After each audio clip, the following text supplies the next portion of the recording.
move to close the public hearing in this matter. Second. All in discussion?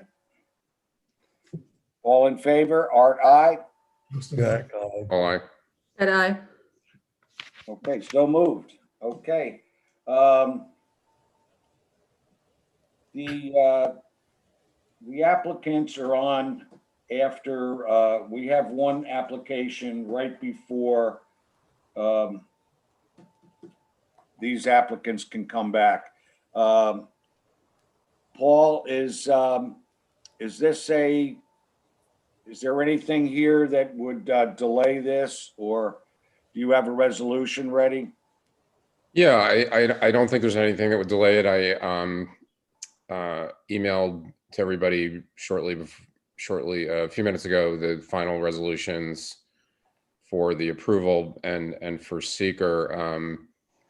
I have a comment about seeker, but are we going to do this now, Art? I think it probably would be easier to do it right now. It shouldn't take all that long. Okay. I don't really have any other issues or anything to discuss. I don't know if anybody else on the board does, or any questions or anything like that. Seems like everything's in order at this point. Okay. Why don't you go forward with the resolution? Okay, so Secret? yeah, so let me just we got started late, and we I don't want to go crazy here. I think what we should do, I think we can do seeker for this matter, and I can, if you'd like, Art, I can read the negative. I mean, I can go through the form and then read the resolution. But my comment would be, I think we should get an opinion from town council about whether we even need to do seeker for these, because I think they may fit within the type 2 guidelines, and if we're going to have a bunch of these, it would speed things up if we didn't have to do seeker. I don't, in a case where there's no change at all to the premises, I'm not sure what seeker accomplishes, so that would just be a recommendation generally. Okay. Yeah, we'll when we finished all the applications, we'll draft up something and send it to our council. Okay, how's that? Okay. So Excuse me, do you want to read the comment from the Dutchess County Planning, from it just said Sheldon? it's a matter. Well, I put it in the final resolution. It's a matter of local concern. Okay. That's what Dutchess County Planning said. So I'll go through the items on part 2 of the form, if that's okay. Sure. Very quickly. So number 1, will the proposed action create a material conflict with an adopted land use plan or zoning regulation? I'm going to go with no. But Arlene, are you actually marking this somewhere as we do this? What, part 2? Yes. Yeah, you're doing the form? Okay. 2, will the proposed action result in a change in the use or intensity of use of land? It's no or small impact. Will the proposed action impair the character or quality of the existing community? No or small impact. Will the proposed action have an impact on the environmental characteristics that cause the establishment of a CEA? It's no. Will the proposed action result in an adverse change in the existing level of traffic or affect existing infrastructure for mass transit, biking, or walkway? No. Will the proposed action cause an increase in the use of energy or fail to incorporate reasonably available energy conservation or renewable energy opportunities? No. Will the proposed action impact A, public or private water supplies? Either no or small impact, or public or private wastewater treatment utilities? No or small impact. Will the proposed action impair the character or quality of important historic, archaeological, architectural, or aesthetic resources? There's no change, so no. Will the proposed action result in adverse change to natural resources? Wetlands, water bodies, groundwater, air quality, flora, fauna? No, again, there's no change. will the proposed action result in an increase in the potential for erosion, flooding, or drainage problems? No. And will the proposed action create a hazard to environmental resources or human health? And I think the answer there is also no. So unless there's a disagreement on any of those items, I can read quickly my resolution for issuing a negative declaration of significance. Yes.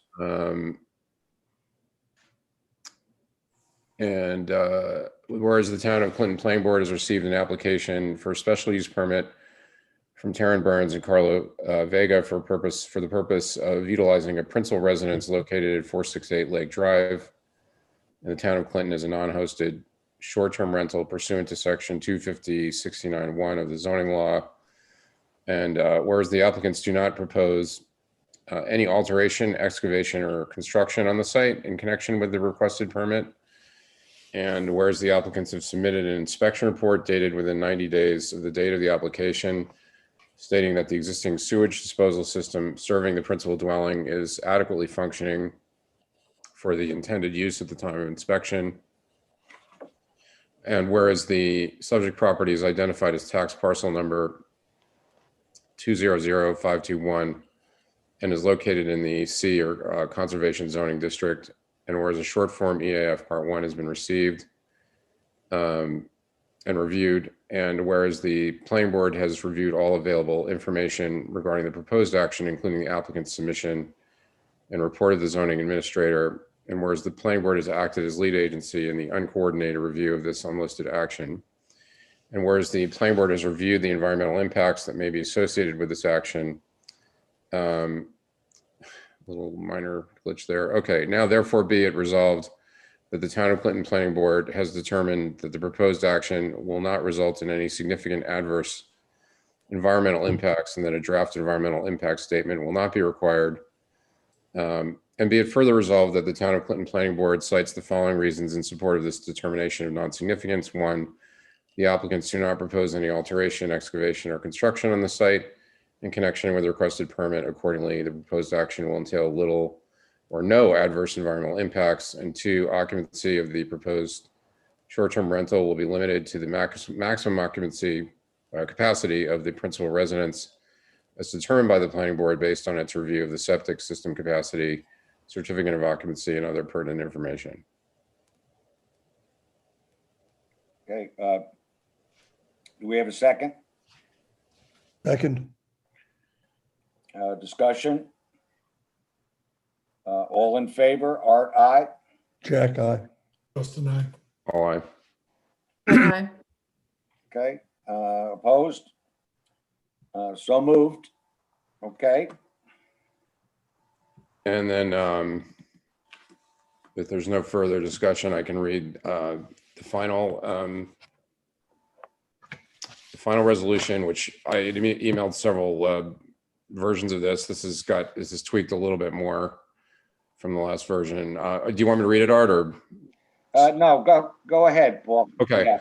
Whereas the town of Clinton Planning Board has received an application for a special use permit from Taryn Burns and Carla Vega for the purpose of utilizing a principal residence, the dwelling unit located at 468 Lake Drive in the town of Clinton as a non-hosted short-term rental pursuant to section 250-69.1 of the zoning law, whereas the subject property is identified as tax parcel number 200-521 and is located in the C zoning district, and whereas the applicants do not propose any alteration, excavation, or construction on the site in connection with the requested permit, and whereas the applicants have submitted an inspection report dated within 90 days of the date of the application stating that the existing sewage disposal system serving the dwelling unit is adequately functioning for its intended use at the time of inspection, and whereas a short form EAF Part 1 has been received, and whereas the planning board acting as lead agency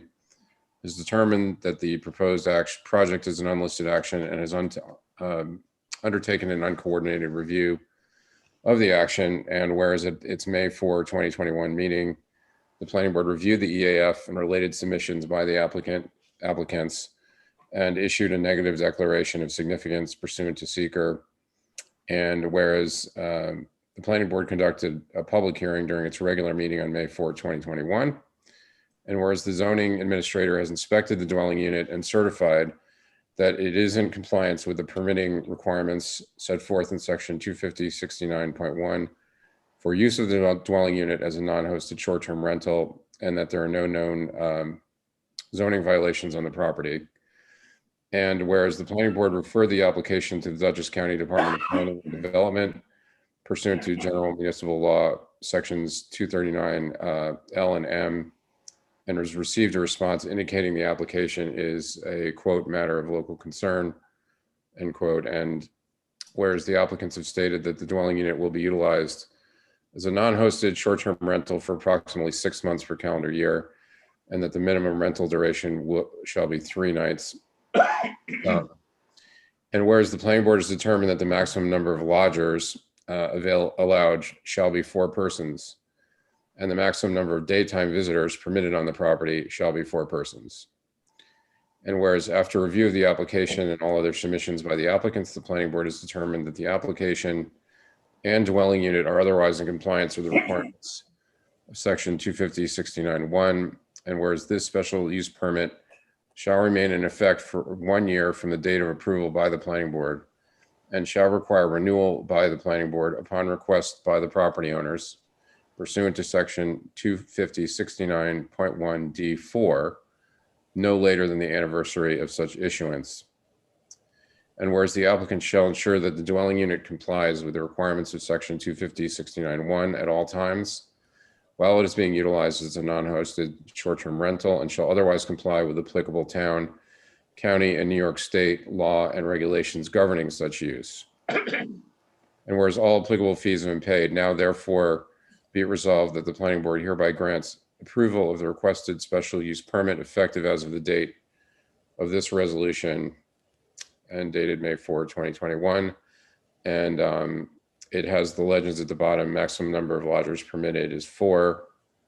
Permit expires on 5/4/2022. See section 250-69-1 D4 for renewal procedure. Okay, second, Second. discussion. All in favor? Art, aye. Justin, aye. Jack, aye. Pat, I. Why? Opposed? So moved. We still have to issue a permit that you're gonna put on your windows or something, you know, it would say the number of larger issued and all this stuff, so. Completely understood. Thank you very much. Thank you very much. Thank you. Thank you for doing the right thing here. Appreciate Of course. it. Take care. Good luck. You're the very first one. Congrats.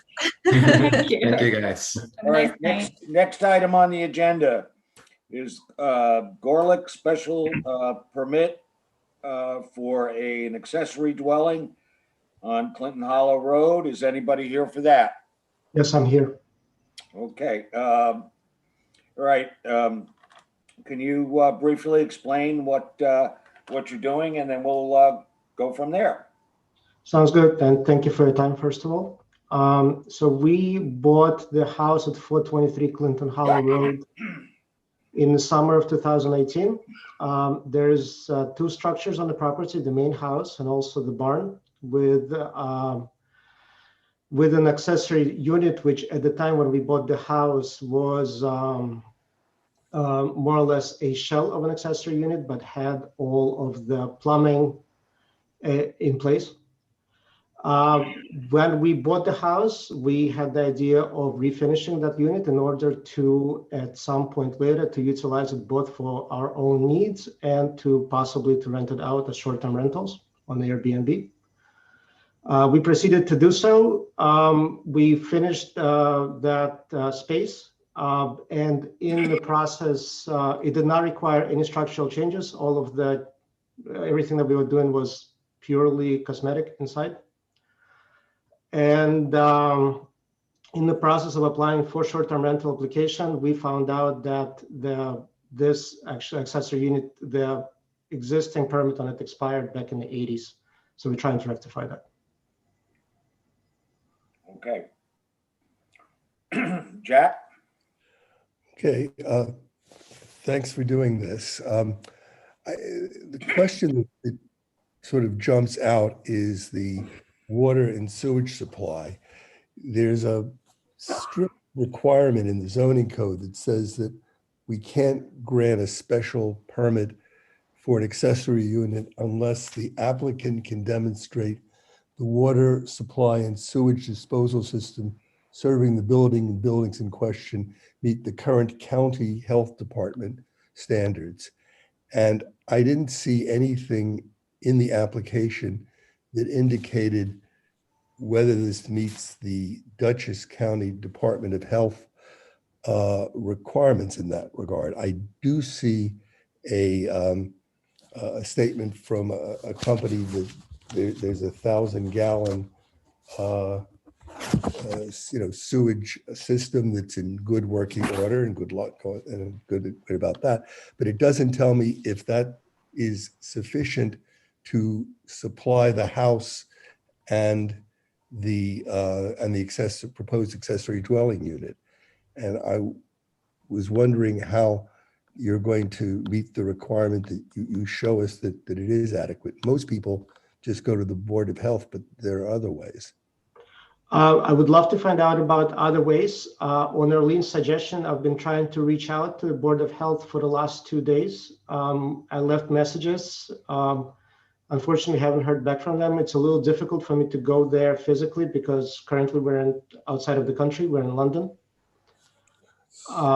Late for you guys. It's all right. So this is something that I'm planning to rectify as early as possible. That said, if you have suggestions on other ways of doing it, I would love to hear them. I'm a little out of my depth. It seems some people use a professional engineer. Is that right, Arlene? We've Well, seen. if they don't have a septic design, but if they have a record in the Department of Health, so the first step is the Department of Health. They might have a record. Yeah, no, we're going to need that.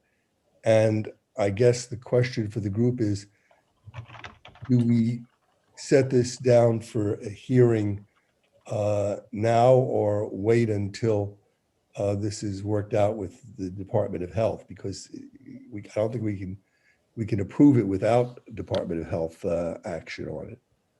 Whereas, meeting that standard is a better way of putting it. Otherwise, there was a unit there. I'm sorry, I do have another question. You gave us a drawing with the dimensions in meters, and I tried my grade school arithmetic on it. But can you tell us what the square footage of the unit is in feet? It's about 400 square feet. Okay, I came up with a little bit more. 400 is the absolute minimum. So if it's a little more, it wouldn't be a bad thing. But that is well, if it's over 400 feet and if it's less than 1,000, that requirement is satisfied. So it seems to me putting aside the Board of Health, given the fact the building is there, it has been used in the past, even though the permit is expired. Seems to me we could put this down for a public hearing if we think the BOH issue can get resolved before a hearing date. I have a question here, Jack. The applicant has stated that this accessory dwelling would be used like a Airbnb or on Airbnb that would require another permit. Yeah, it would. Yeah, all that I think we have now is the accessory dwelling unit. Legalize it. Yeah, and if they get that, then they can submit for the Airbnb, or I guess they could submit for the Airbnb without the accessory dwelling unit and just use. He wants make to do it at the same application time. for the It's up to house. him. Yeah, that would be the applicant's choice. But if they want this to be, they want the accessory unit to be part of the Airbnb, we have to approve an accessory dwelling unit before we can get to the short-term B&B application. But you still need to demonstrate too, part of the Airbnb, he still need to demonstrate the septic. Yeah. Which- How many bedrooms do you have in the main house? 3 bedrooms. So he has 3 bedrooms, and you said you have 1,000 gallons. 1,000 gallons, normally 3 bedrooms. So parcel access says there are 4 bedrooms. Does that include the accessory dwelling unit? I'm not, the main house has 3 bedrooms and a loft that does not have doors, so I'm not sure if What's that's not included? Okay. or Yeah, if- it does or if not it was the include accessory unit. I don't know. It does not include, it's not even listed in the parcel access. The accessory dwelling was an exception from the 80s, Yeah. right? And when the variance was granted in the 80s, it was very explicitly stated that the dwelling was permitted for a short time period for family reasons and was going to be dismantled. Which it And obviously. when the property was sold in 2018, it was not advertised as having accessory dwelling.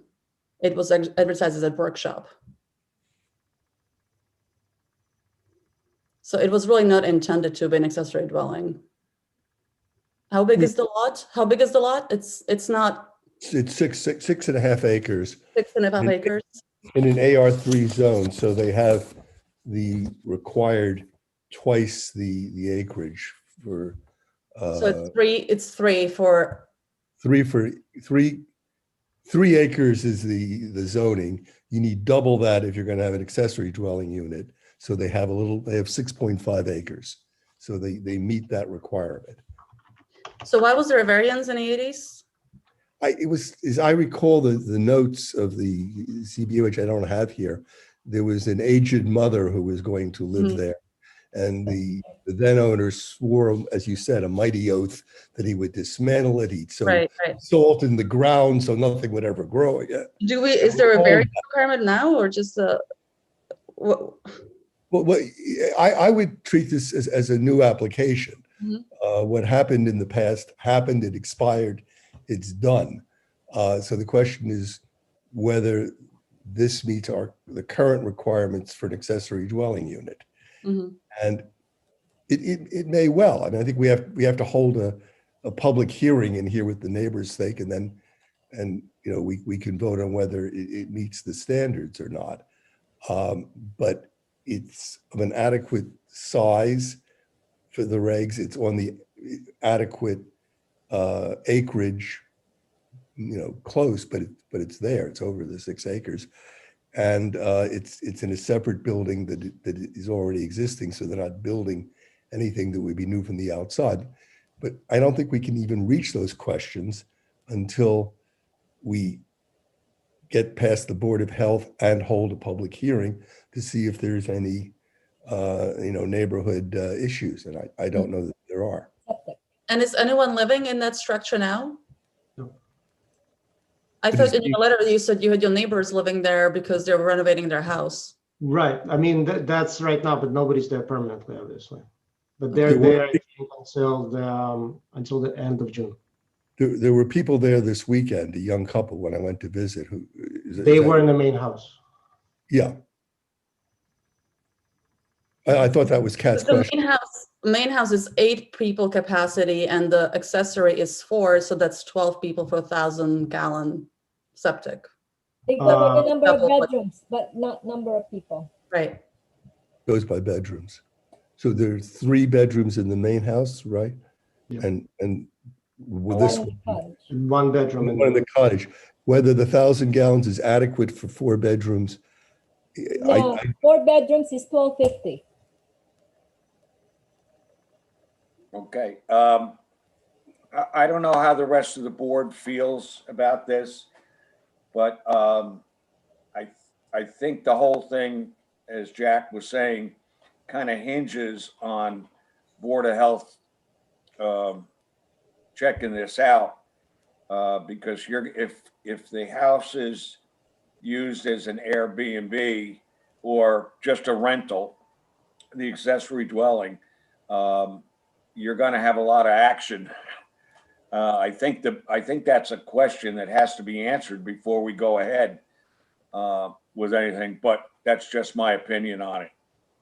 The alternative, I think, Art, would be if they drop the application for the accessory dwelling unit and submit an application just for the main house as a short-term rental, and we could then deal with that application. Board of Health action would still be required even for the main house. Right. It, you know, it may, if we need, if they need 1,250 gallon sewage and water for 4 bedrooms, they may not want to go to that expense and just apply for the main house with 3. That's got to be their call, and then they have to deal with the Board of Health on it. But the cottage is still in violation right now. He cannot use, you gotta remove the kitchen over there, because right now it's not it's not a legal accessory dwelling. That's true. Well, Okay. Well, as it stands now, and I'd like some comments from the rest of the board that, One thing I would like to also, before we go to the Art, these are 2 separate listings on Airbnb. Do we think they need 2 separate permits? These are completely independent of each other in terms of Airbnb renting. I didn't know Separate rates, separate listings. oh, interesting. And that's a question, I mean, a question for, you know, It's a good question. The way that the law is written it governs an short-term rental on a given lot. So it doesn't distinguish between buildings on a single lot. It's a fair question, and I can go back and look at it, but it doesn't. It's really geared towards looking at what is the maximum capacity of a given lot. It doesn't. It doesn't specify what which buildings can be rented and which can't. So I think this could be done with 1 permit, but I think Jack alluded to this. I mean, if the septic capacity is only for 3 bedrooms, that would dictate that the Airbnb would be a maximum of 3 bedrooms or 6 people, basically. So it may not be worth it to the applicants to convert this building if they have to dig up and if they have to build a new septic system just to get 1 extra bedroom. Because the Airbnb law is very specific that the capacity is linked to the septic, the septic size. Or they could update their septic. They can, but that's a decision they have to make. Paul, could you say that if they wanted to, that they could rent the main house as a 2-bedroom rental and an accessory as 1, so that they don't go above the? Yeah, I guess. I mean, it's, I guess the permit. Yeah, I mean, the permit could be done that way. Sure. I'm just thinking generally, maybe if we look at it by like lot, right? If you tie in the septic to the lot and just do 1 permit and say you have 3 bedrooms on your lot, it's up to you if you want to do that in 1 house that can fit them or otherwise. Yeah, it's a really good point. So you could say the maximum number of lodgers on this lot is 6 people. Yeah. And we don't care, we don't care if they're in the little building or, yeah, that's a really good point. I assume the septic serves both buildings. I mean, there's no detail Yes. on here about that, but Well, the application says that there's the septic for the accessory is hooked into the main building. okay, sorry. Well, we still can't use the cottage because the cottage is in violation right now. It needs to meet the special permit accessory dwelling. mhm. Right, right.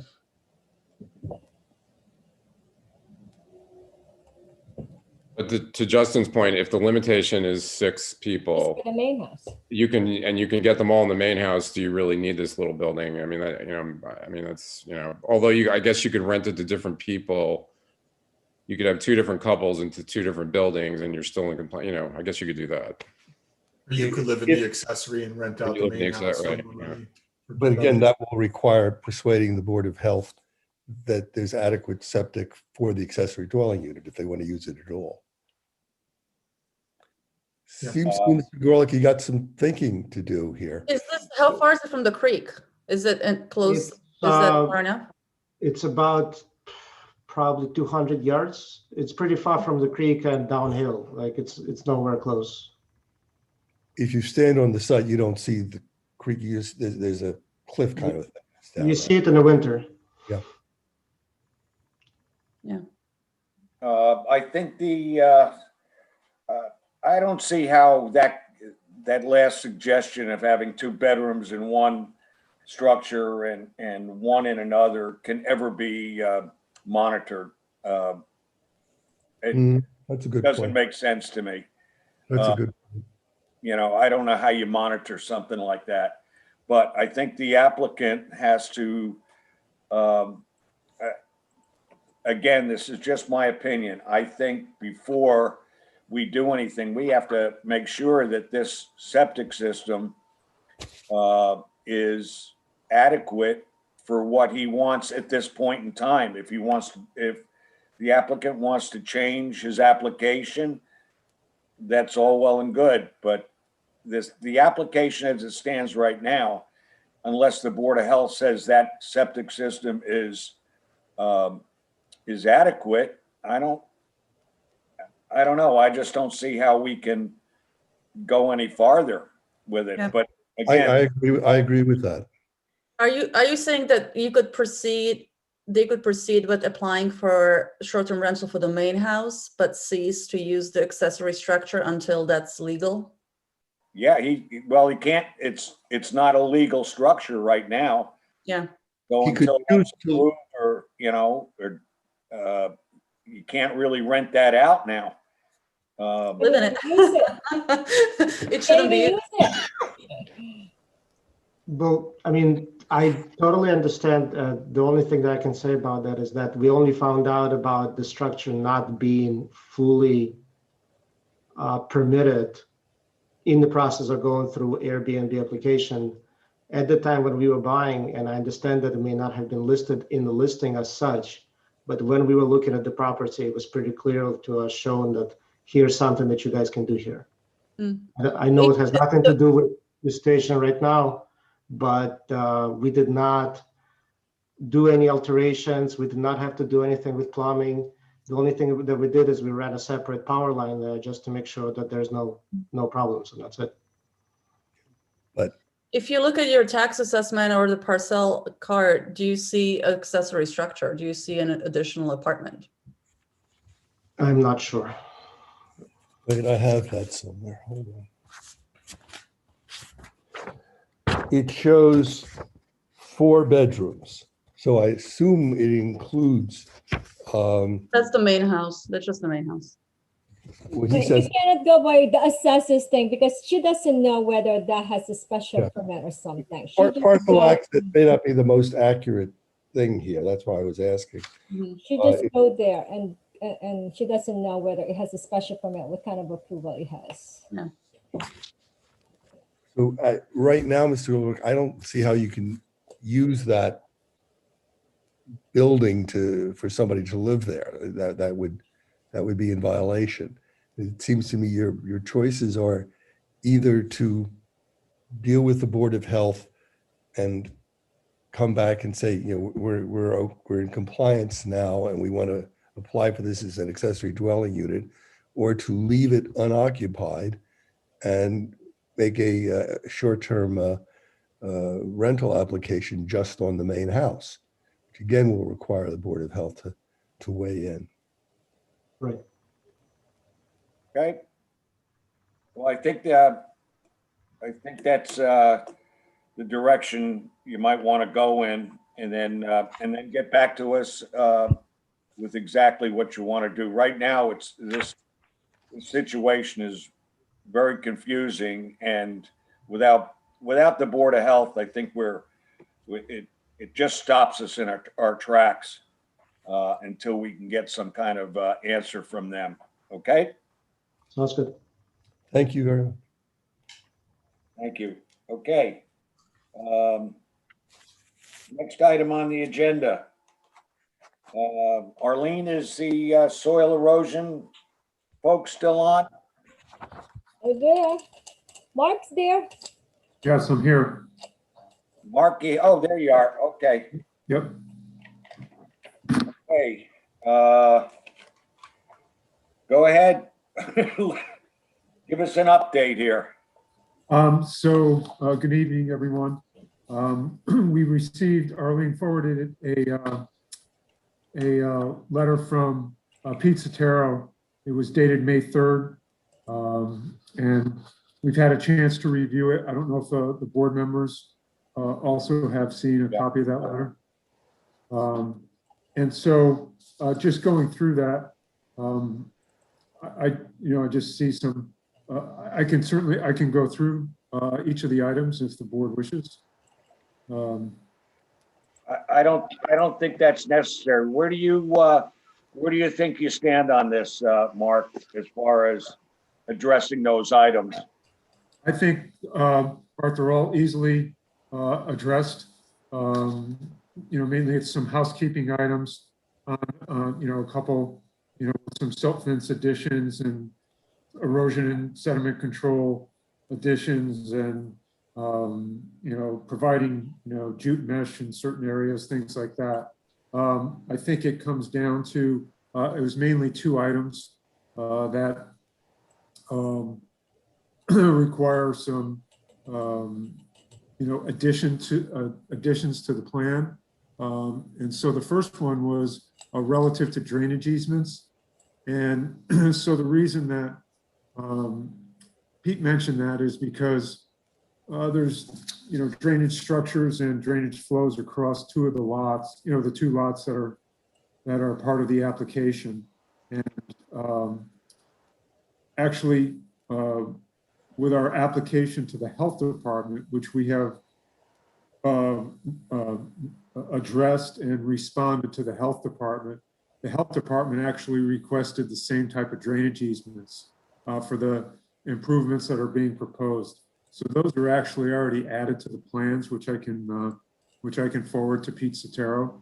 That handles, and it would be reciprocal drainage agreement and easements between the two lots, even though it's same ownership. Obviously, it's some documents that would be filed in the county clerk's office to ensure that if either of the lots were sold to another party, that the drainage would be allowed to freely flow without any interruption or issues with an adjoining neighbor. I also note, due to the change of the drainage easements, I also, the last time that we met, the board approved the lot line alteration. And so I added those drainage easements and detailed those, provide reference bearings and distances on the lot line alteration plat also. So that information has also been added to the lot line alteration plat. And so then the only other item, it's Pete's last item, and I'll just quickly paraphrase it, or I'll just read it. He said, though the common driveway itself will have a grade of no more than 14.9%, the slopes next to it are moderately steep and will be impacted by the grading of the driveway. Can the driveway be shifted or planned in another location where the slopes will not be impacted?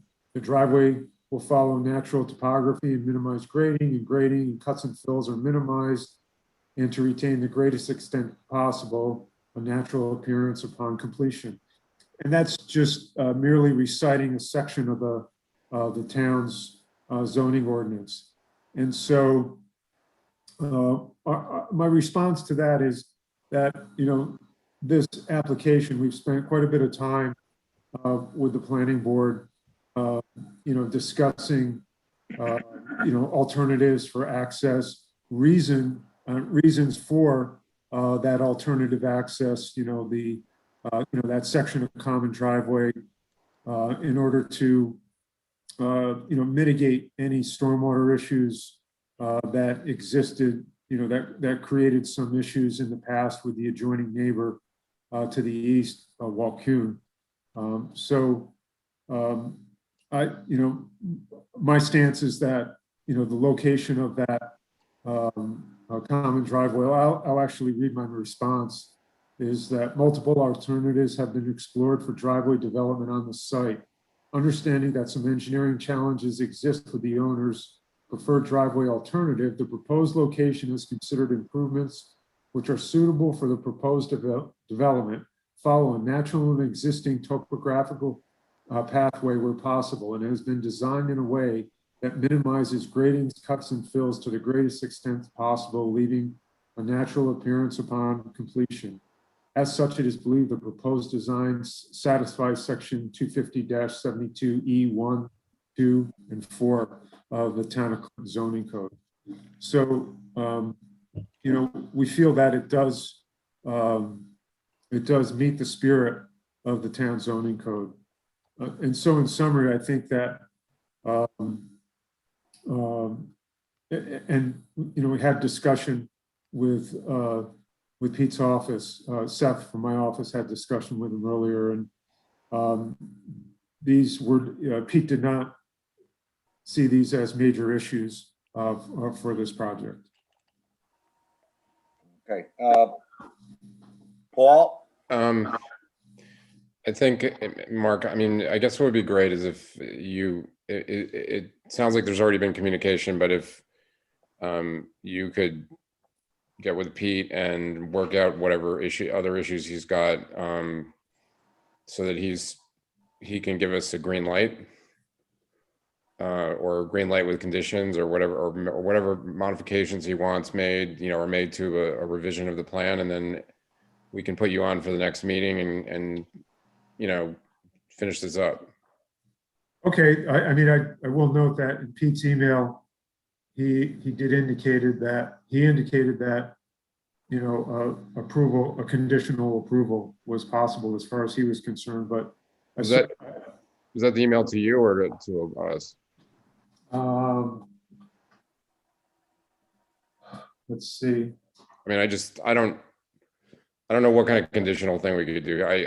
This just seems like so many details that. That's fine, Paul. I'm happy to, you know, we just got this the other day, you know. Yeah, I know. We did too, yeah. The other day, so I'm happy to, you know, to submit these responses and modification of plans to Pete and get a sign off letter from him. Yeah, I know. I understand why you're, it may be a little frustrating. I apologize. You know, it just seemed like there's people's schedules and the review just got delayed. So, actually, I understand. You know, you've been extreme. You as always did a great job. So, I think I'd be more comfortable than trying to put together an extremely complicated conditional approval that we basically get Pete to, you know, sign off on a revised plan. You submit that to us, and you know, he sends us something that just says, you know, here's what we're going to do, and we're going to, you know, the plan is good. It needs the following, you know, conditions, and we'll go ahead and do it. That's fine. Because I can't, you know, I read his comments, and you know, I mean, jute mesh and all that. I mean, it's, you know, I'm sorry, the jute mesh thing really. I think that's the way to go. Mark, Yes. Can you get this done and be on the next meeting? Oh, absolutely. I mean, it's actually, I have a letter complete now. I think what I'll do is send it out tomorrow. Just for protocol, is it, you know, I'll certainly follow with hard copies to Arlene, but if I can submit this digitally directly to Pete, is that acceptable to the board? I personally don't have any problem with that.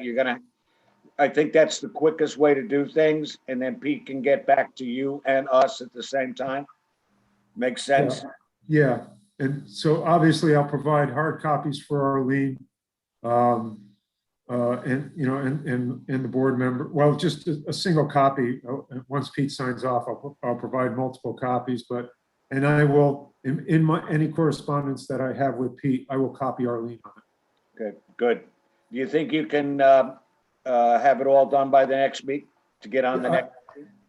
I believe so. I can't speak for Pete's schedule, but as I said, I'll have it to him tomorrow. Okay, good. Thank you, Mark. So, and Arlene, can you tell Pete, we have to have it. Yeah, I know. Pete is This kinda like, this one has got to get done. yeah, next so time. if you could just email that to Pete, I'll hammer, and then I'll say, you know, as soon as he go to give the go signal, and we could even just do, you know, as long as he sign up on it, and then we could act on it, you know. Okay, thank you. Okay, Thank you, Mark. Mark. Okay, do we have Jerry or do we have a resolution or anything from him, Arlene? I have a resolution, but he's supposed to be in. He's not here? Oh, Jerry, I guess I'm gonna be. I have a resolution. Do you want me to send it to one of you guys? Do you want me to read it? I mean, I could read it. Yeah, why don't you, Can you share it on your screen? Uh, Can you do a screen share of it? Yeah.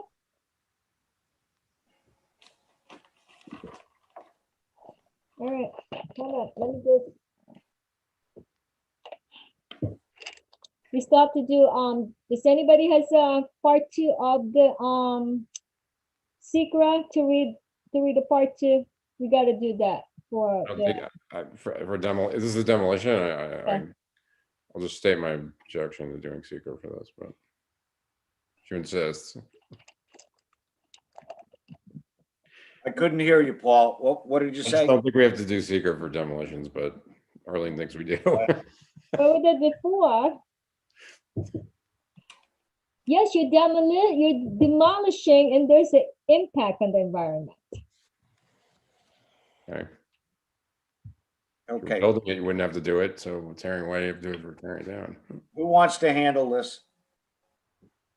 Paul will read the, let's start with her explaining it. Okay, that's Michelle, right?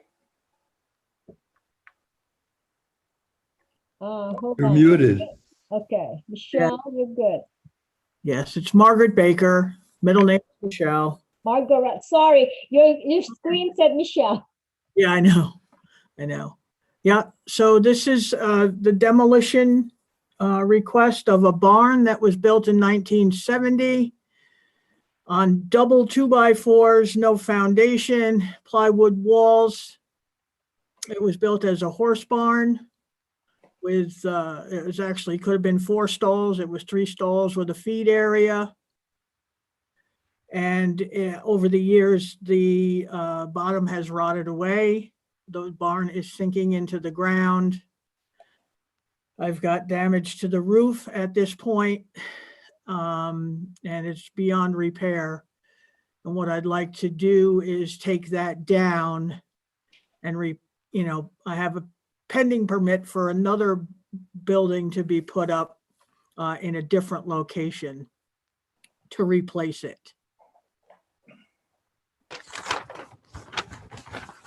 Oh, yeah. Something about a picture says 1,000 words. Yeah, strong wind, I think it's slowed down.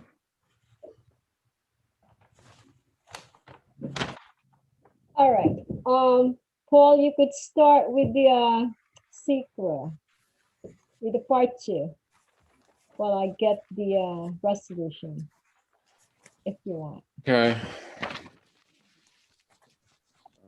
So I'm going to read part 2. Item 1, with the proposed action, create a material conflict with adopted land use plan or zoning regulation, no or small impact. Will the proposed action result in a change in the use or intensity of land? No. Will the proposed action impair the character or quality of the existing community? No. Will the proposed action have an impact on the environmental characteristics that cause the establishment of a CEA? No. Will the proposed action result in an adverse change in the existing level of traffic or affect existing infrastructure for mass transit, biking, or walkway? No. Will the proposed action cause an increase in the use of energy or fail to incorporate reasonably available energy conservation or renewable energy opportunities? No. Will the proposed action impact public or private water supplies? That's A, no. Or B, public-private wastewater treatment utilities? No. Will the proposed action impair the character or quality of important historic, archaeological, architectural, or aesthetic resources? No, probably actually improve them. Will the proposed action result in an adverse change to natural resources, e.g. wetlands, water bodies, groundwater, air quality, flora and fauna. Doesn't sound like it. And will the proposed action be result in an increase in the potential for erosion, flooding, or drainage problems? No, or small impact. Will the proposed action create a hazard to environmental resources or human health? No. So do you have a motion for negative declaration there, Arlene? What do you want? No, you could just do the short. Move that the planning board,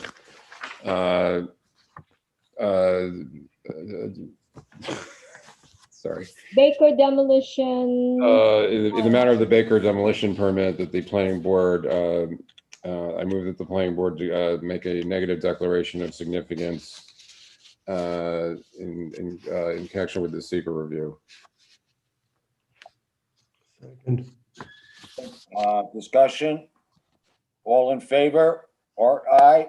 Just an All right. At I. Okay. Lost our, Opposed? So moved. Okay.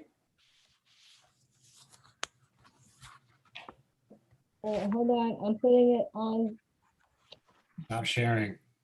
I know, hold on, trying to save it. Notification. There we go. Okay.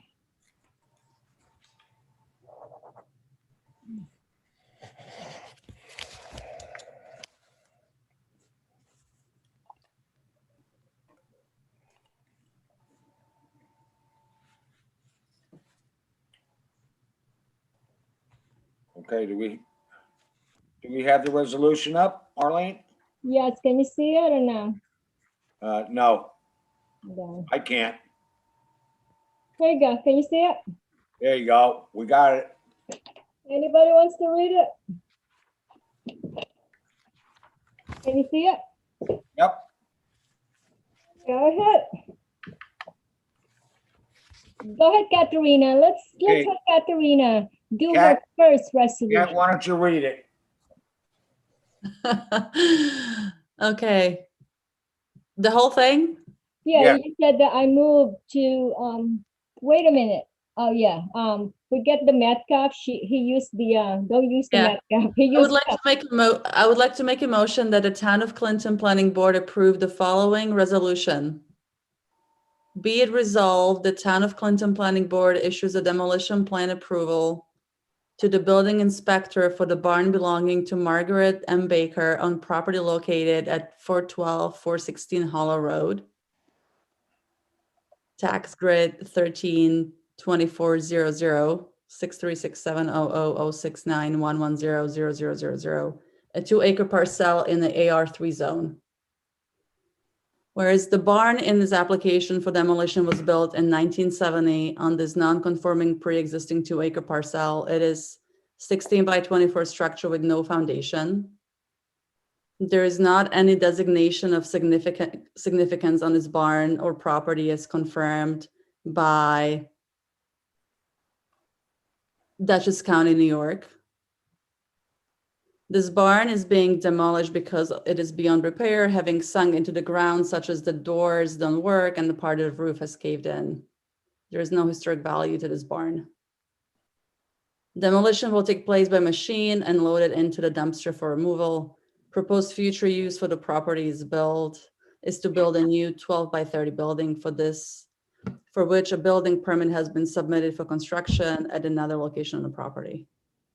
The applicant provided comprehensive interior and exterior photos of the barn. Also provided was a hand-drawn plan for the exterior of the building and showing the location of the primary structure and barn on the property and the planned location of the new building.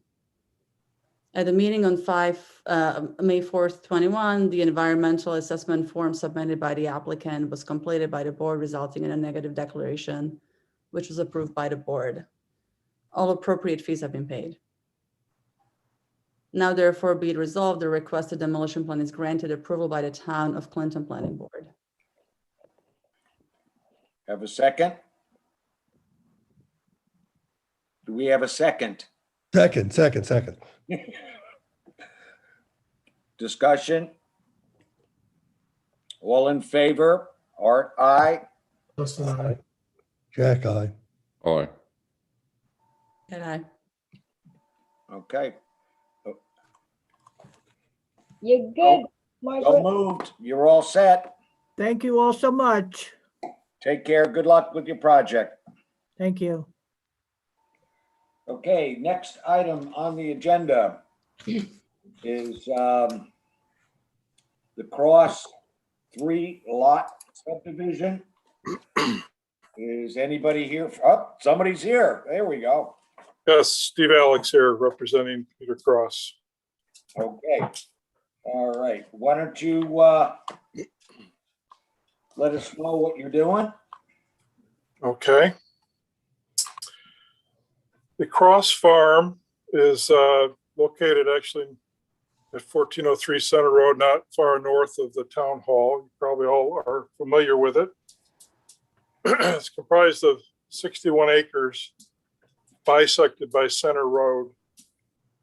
There's 16 acres on the east side of the road and 44.7 acres on the west side of the road. What's up, Steve? Can you see my screen? Yes.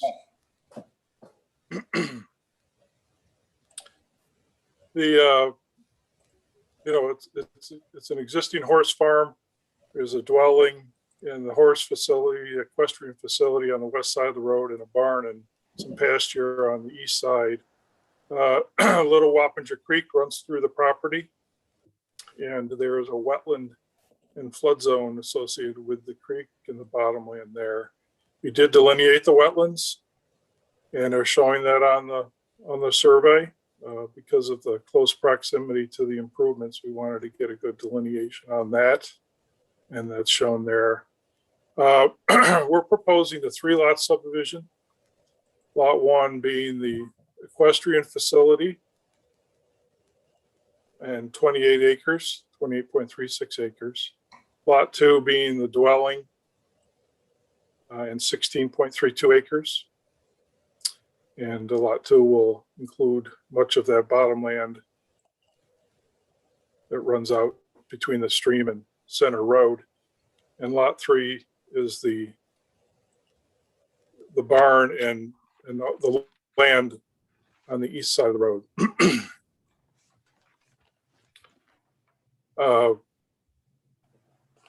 We're showing the approximate location of the septic systems on both lots 1 and 2. We were able to recover approval records for both systems at the Department of Health, and I had to forward them to the board, but we just got them today, so it's fortunate we did find them. The house, let's see, the house system was approved in 1975. I do have a copy of that, which I'll forward to the board. The house system is located behind the house, between the house and the pool in that backyard. The well for the house is located off the northeast corner of the house in the front yard. The septic system for the stable / apartment is located to the south of the stable between the 2 paddock areas. And that was approved in 2013, actually. And I have a copy of that approval as well, which I'll forward to the board. So we're seeking a subdivision for 3 lots here. And a couple of things I wanted to bring to your attention. There's a couple of existing nonconformities here, which I suspect we may have to seek variances for. One, the house doesn't meet the front yard setback. That house is very old. I don't know the exact date of the house, but I think it's from the 1800s or maybe earlier, not sure of the date. The barn across the street is also too close to the road line. And on lot 1, off to the west, you can pan the map over, Arlene. Yeah. The stable is a little bit shy. It's 47.6 feet to the property line. And that shed there is a little close as well. That shed is on a concrete foundation. So is not movable, so to speak. So I think we'd be seeking relief from 50 feet to the 38.6, which would then include allow for the stable as well. So curious to know to hear what the board thinks of those potential variances. And I think your process to refer the applicant to the ZBA, or how does your zoning process work in town? Yes, you'd go to the zoning enforcement officer. He would take a look at it and see what variances you need. It comes to us. And then we would make a recommendation to the zoning board of appeals. They make the final decision on the variances. Mm-hmm. Sure. But, now, is this ag exempt? That I don't know. Is Peter Cross on the meeting? Was he able to log in? Yeah, he just have to unmute. Peter is here. Peter, unmute. I'm here. Hello, Peter. Yeah. Do you have an ag exemption? I do have an ag exemption, and the house actually dates back to 1790. Okay. Jack? Yeah, I reached the same conclusion with, this is our usual chicken and egg problem. Do they go for the variances or the preliminary approval? But I think it makes sense to do the variances here first. One question I have, when I went to look at it Saturday, in addition to the distance of the stable from the property line, it looked like the garage on proposed lot 2 was way closer than 50 feet from the proposed property line. Are you planning to seek a variance for that one as well? I think the garage is in excess of 50 feet. We're showing 50 feet to the stable. Yeah, And, I didn't see a dimension from the proposed line to the garage. When I was there with Mr. Cross Saturday and we were standing next to a fence, he said that was the line, and that was about 12, 15 feet or so from the garage. So I could be wrong about that, but you might want to take a look at that with the zoning officer. But well, the way we have the line drawn, it's in excess of 50 feet. We made sure of that when we drew the line. So we'll put a dimension on there between the line and the garage. Would you? Because we may be looking at the wrong post for the, but there was like a paddock, and it had a fence, and the fence was 10, 15 feet from the garage.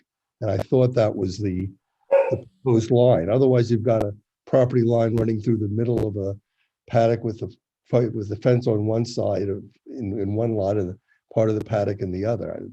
But I'm flagging it for you when you see variance. Yeah. Well, we wanted the lot to conform to the zoning, so it does run through the paddock a little bit. So it's easier probably to move a little fence. Yeah. If in the end. It's not, whatever you want to do. It sort of jumped out at me. But I think the way to proceed here, again, it would be to get the variances first and then come back, and we could probably try and combine preliminary and final approval or something like that and have one public hearing on it. When I spoke to Mr. Cross, he pointed out that he had been trying to sell this for a couple of years as a single entity, and that hasn't happened. And he and the real estate folks thought this might be a more viable way to deal with the sale issue, and that makes some sense to me at least.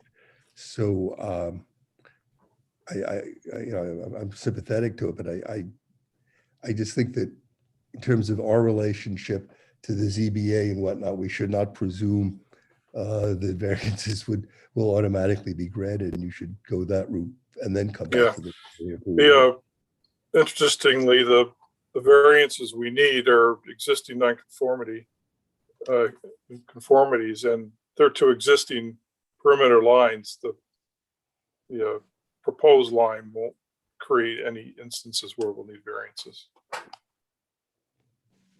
So I don't anticipate, you know, I would think that the ZBA would be accepting of this, but of course we'll have to go I through. would think so too, but I'm just as a matter of procedure hesitant to speak for the ZBA on this sort of thing, or to presume Of course.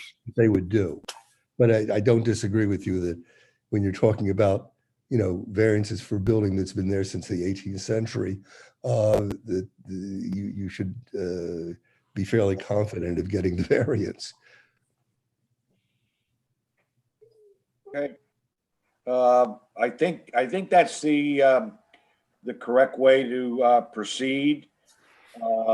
If you get the meeting with the zoning officer and he comes up with the variances you need, we can do the variance, the recommendation. That'll then go to the ZBA, which makes the final decision. And in the meantime, this doesn't look like a very complicated subdivision. Got into 1803. Make a quick jump to 1803. I'd be more comfortable doing it after the variances were given. I don't know how you feel about that, Jack, or the rest of the. I agree with that. I think that is the proper deference to show and the proper way to proceed. Okay. Can I raise a couple other points, or Sure. just for, since we're scoping this out, and with respect to lot 3, there's no existing water or septic on there on lot 3, right? That's where the barn is. Correct. There's no septic system. There is a well there, but I think it's a frost well probably for horses, livestock. Barn. Yeah. What have you. Yeah. So, I mean, there's a lot of stuff, there's a lot going on in that piece. You know, there's a flood area, there's wetlands. One of the requirements of creating this lot will be demonstrating that it's buildable. And so I think we would need to see, I mean, it looks like it already has access. I mean, I go by there all the time, so I know there is an access point there. But I would think we would need a building envelope and a feasible septic site, well site put on this map for lot 3. If somebody's going to buy this and build on it, or use the barn as a house, there has to be, you know, we have to be, there has to be a feasible building lot is really the issue. So just given the constraints, I'm just wondering how you think, you know, how you might accomplish that. You know, is there a way of showing where a septic and well could be installed and how the access would work and what the envelope would be? Yeah, that's certainly not a problem there. We show the setbacks, the buffers for the wetlands and the floodplain on there now. So clearly that high area to the north and west of the barn is the likely location for any new dwelling. We can do soil tests. We can do deep soil tests and percolation tests to show that the soil is adequate. And we can also spot a well on there. Access to the site. There are already 2 access points, one to the east southeast side of the garage. There's a asphalt apron, but also kind of in the middle of that westerly half, there's an agricultural, call it an agricultural entrance, but a farm entrance that is I think is pretty frequently used to pull into those paddock areas west of the barns.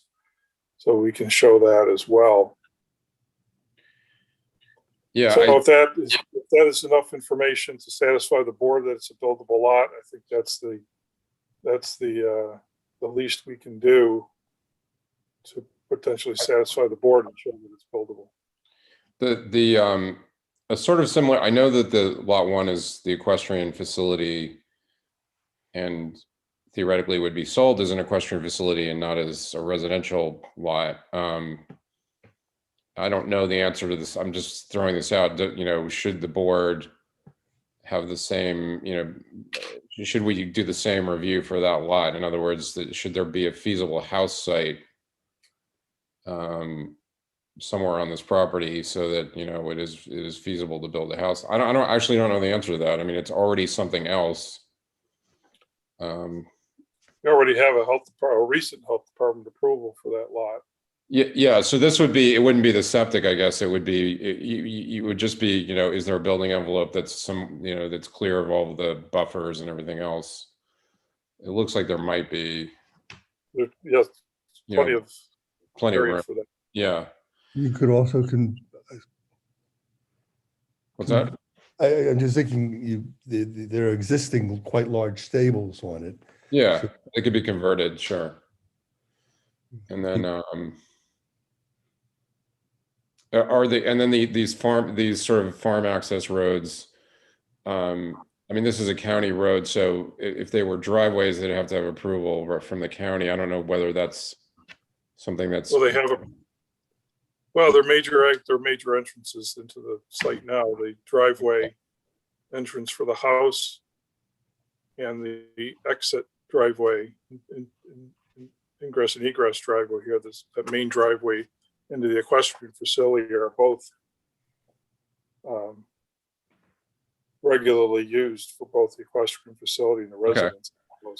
There's also a driveway into the lot on the other side of the road. Yeah, directly across from the Yeah, and the barn itself is virtually on the road. Yeah, So I'm just talking about, right, it would just be if somebody buys it and wants to put a driveway in, would they be able to do it? So the driveway's there.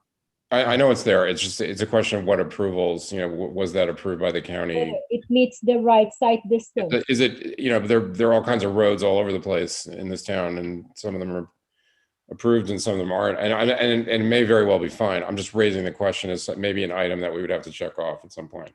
Yeah, you know what it is? Because you're creating new lots, then the county or they have to approve the site distance to make sure that, you know, it's in. That's where, yeah, thank you. That's what I'm. Because if the county says you can't put a road anywhere, you know, it's very unlikely. But if they said, well, no, you can't put another road, you know, they can't put a driveway anywhere along here, then we kind of have an access issue. It's not likely that would happen, but anyway, that's an item for later on in the process. I just thought I'd raise it.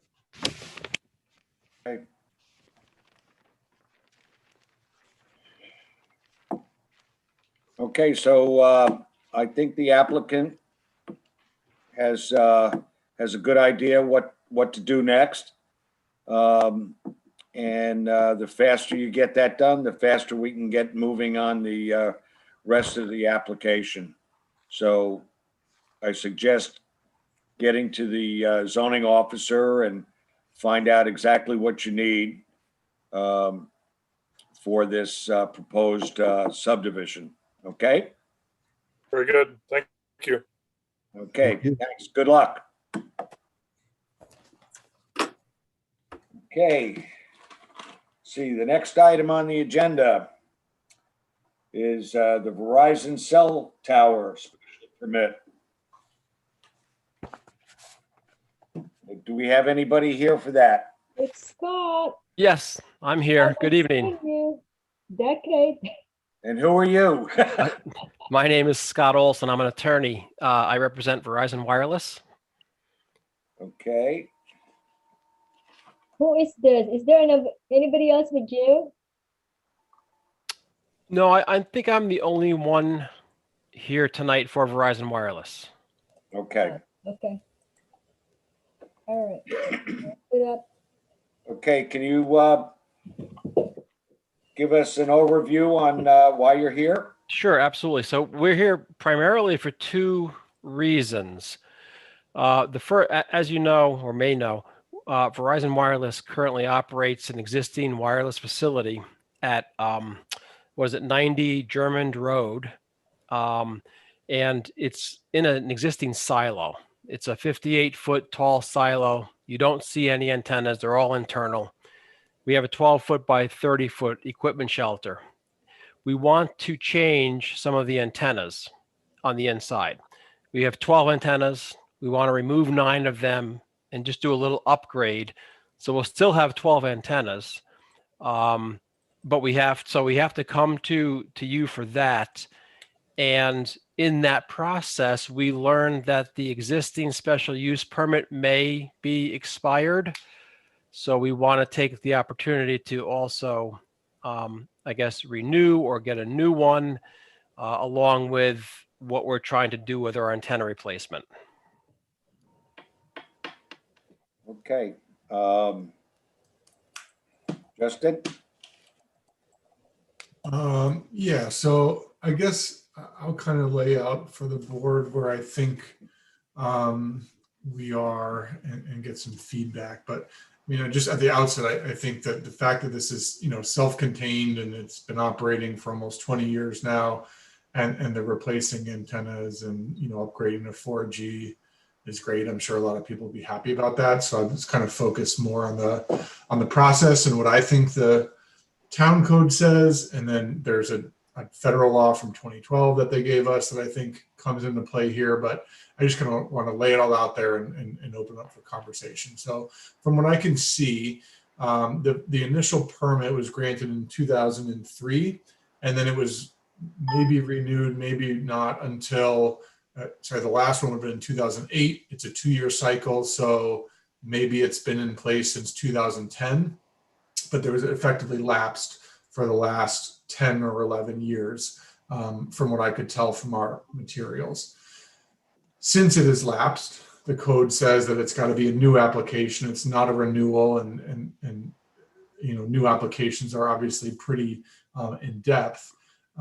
With the one exception that there is a provision in the communications tower law that allows for an expedited application if there's certain criteria met, which I think they are here, which is that it's concealed from view in a silo, and a few other provisions. You basically get to do a short form EAF.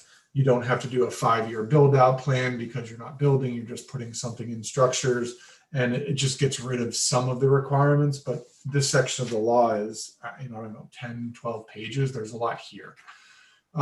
So I think that we're not in a renewal. We are, unless Scott has something different for me, I think we are in the new application phase. I'd also note for the board that both the operator, Verizon, requires a special permit, and also the landowner requires a special permit that evidences their lease with Verizon. And so I didn't see that included in this packet. I think that's required as well. And then on top of that, there is a federal law from 2012, and Scott can correct me if I'm wrong, but it basically says that all state and local governments have to approve any application to upgrade, this type of wireless communication stuff, subject to the federal environmental law. And it's not clear to me if that includes SECRA, which was based on that federal environmental law. So I will leave that question open. But, in my mind, it's like, okay, so if we have a federal law and it does, tell us what we need to do, does that mean that, they still need to submit an application and check off all the 50 requirements? And as long as they do that, then we have to approve it. Do they get to skip any of those steps? Does this SECRA, is that overridden by the federal law? Is it exempted by the federal law? There's a lot of questions here. So I don't know if Scott, you want to take the first stab at any of those. Sure. But that's kind of where I came out after looking at everything. Sure. No, that's a good summary. And I think I said earlier, renew, but you're right. It's not really a renewal. Technically, under your law, it would be a new permit because the old permit is ceases to exist. And in terms of SECRA, I believe that SECRA does apply still because it's a new permit. Because we have there's a little interaction between federal and state in the sense that we do have a federal license to operate, actually several licenses to operate different frequencies. So that's where Justin, what you mentioned, that environmental federal law comes into place. But there's nothing to really do for that. So just number one, this is an existing facility. Number two, if we were building a new facility, the federal law basically is very passive in the sense that we just have to make sure that, in the past, when we built the original facility, we've conducted our due diligence. And the federal government can audit us at any point in time to make sure that we're complying with it. So since it's an existing facility, there's not really much to do here. In other words, the FCC is not reviewing an application. We have general market licenses to build out our networks. But notwithstanding the federal law, yeah, I think this board has to go through SECR. And that's why we did submit a new application.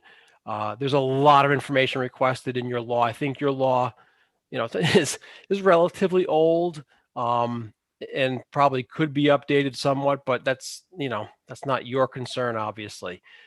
We gave you what we really think are the important supporting materials. We provided the structural analysis just to show you that if we make these changes, which will add about 1,000+ pounds to the structure, that the structure has more than excess capacity to accommodate that.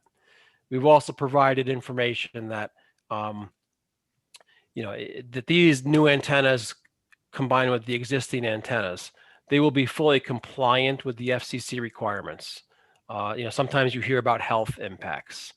There are no health impacts. These antennas are located 45 feet, give or take, in the air. And under the FCC regulations, any antenna located 10 meters or 33 feet above the ground is exempt from any type of health impact analysis. But we provided you with an engineered signed report that confirms we are perfectly within the FCC parameters. We've given you some other information, our licenses, an RF justification to show you why we're doing this. If you need some additional information, I'm sure we can put that together for you. The two questions I had, Scott, were one so I have your packet, the book that you guys made, and in tab 1 with the application, there's, you basically answer the first 3 or 4 questions, and then the rest of it is not applicable. And then in my tab 2, which is the short form environmental form, that is just blank with a signature at the back. And I didn't know if that was intentional or a draft, or if I have a strange copy. I don't know what anyone else has. Okay. I wish I had, I do have it online. I can look. I don't know if that's the case. Sometimes with PDFs, and I'm going to look, I'm going to talk while I look. Sometimes with PDFs, they don't come out the right way. Like if it's not, I'm not a real technical person. See, my PDF is all completed here. So you said yours is blank? Yes. Yeah, and mine is blank also. Is our Adobe out of date? But you know what it might be? Sometimes with Adobe, what you have to do, and see, mine's all completed, and I will figure out how to send the completed version to you. I think if you complete an online form, you save it and scan it. Save it as PDF. And yes, yeah. The fields have to be, I forget what they call it, but like fixed. And that's happened before where I've gotten applications back and I don't see anything because we send it out to a printer. But Arlene, what I'll do is I'll print my version, scan it, and send it to you. I apologize for that. We should have caught that. No, I was like, maybe they think the federal law preempts it, and then they just need a signature. No, it's So yeah, the signature is because it wasn't, that's not part of the actual form. He actually yeah. signed it. So, okay. The site plan is not blank. It just says not applicable for everything after the first three questions. The reason we did that was this is a little, it's an unusual situation because we do have an existing facility that's up and running. Right. So a lot of those questions, everything is there. That's why I think the person said not applicable. Okay. I mean, is it really just a wait? Should we be doing a waiver instead of NA? That's certainly an option. Again, it's kind of a unique situation, and I You apologize. guys are saying a site plan is moot because it's already there. So who cares? Yeah, I mean, you still have to go through the review because it's the facility is there and nothing is physically being changed on the exterior. So it's just, that's why I think they put NA. I mean, it goes back to the problem of it lapsing, and now we're acting like it's a new application, right? In a new application, you want to see all this stuff, but Right. And you would look at the new application and say, hey, does this make sense? Does this design make sense? And that's why you'd be looking at all those different things. But in the past, like you said, in 2003, the planning board said this was the proper design and that's how it was built. So.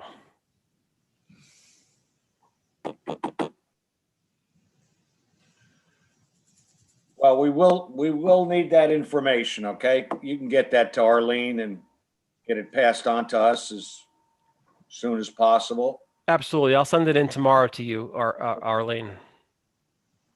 Good. That's not a problem. Okay.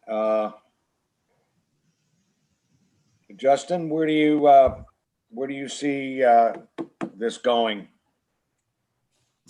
As far as, do we need any outside, do we have to submit this to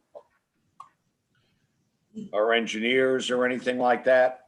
yeah, I mean, I guess one thing before we get there, I mean, so do you think that the federal law has any? It seemed to me like it was kind of prescribing our eventual decision that we have to approve this, but is that not what you're saying, Scott, that we still have, we run through our process and we take a vote, or does the federal law impact how we are supposed to decide the ultimate? Yeah, that's an interesting question because the federal law, it's there. It was in 2012.